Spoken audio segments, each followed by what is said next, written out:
do narcissistic people truly think when you've moved on and you're now doing well for yourself? Well, in all honesty, they tend to think from the place they're coming from their thoughts and their feelings, not yours.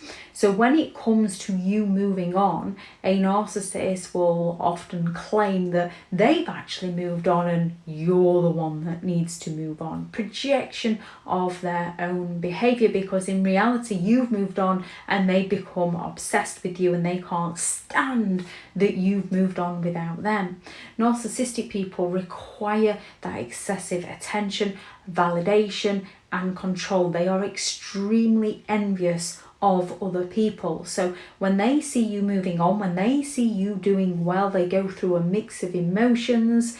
And when they witness you thriving without their influence, this is a crucial knockback to a narcissist's ego, driven by their sense of importance. It takes them by surprise that you can succeed or live without them, and they can be taken back they can be left in a state of shock and a state of disbelief.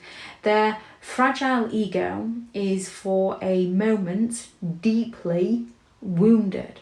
They experience overwhelming envy and resentment and inadequacy, that they've no longer got what you have achieved, that they could have had that with you, even though they couldn't because they're out to destroy you.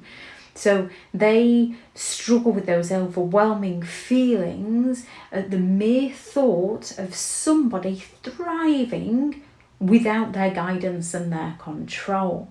This rattles the narcissist's self-image. They are seething with anger and frustration, and they go through many different defense mechanisms in order to rewrite the narrative to make them appear good.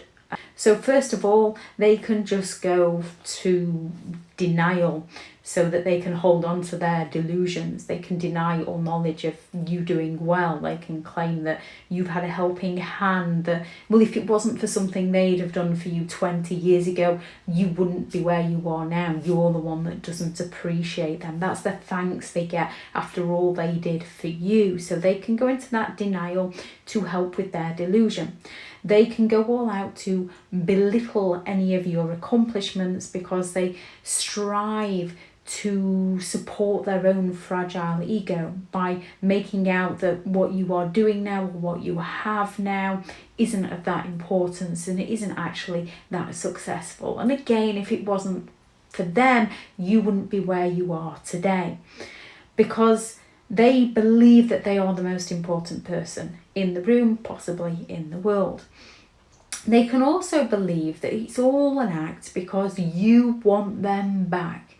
You're improving your health and your fitness and your finances, and you're putting on the grandiose back because you lost them, and you're doing all you can to try and win them back, and this feeds their ego. They might not approach you, they might not hoover you to try and suck you back into their games. This is just what they're feeding themselves to help their ego cope with the situation, because they're incredibly envious of others.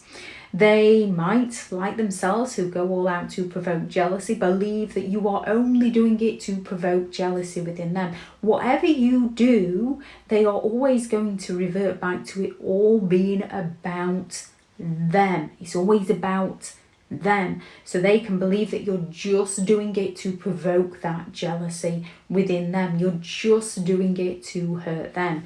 And with a lot of narcissistic people, they might rewrite it in their own head to suit their narrative, to protect their fragile ego, and they might very well just leave you alone.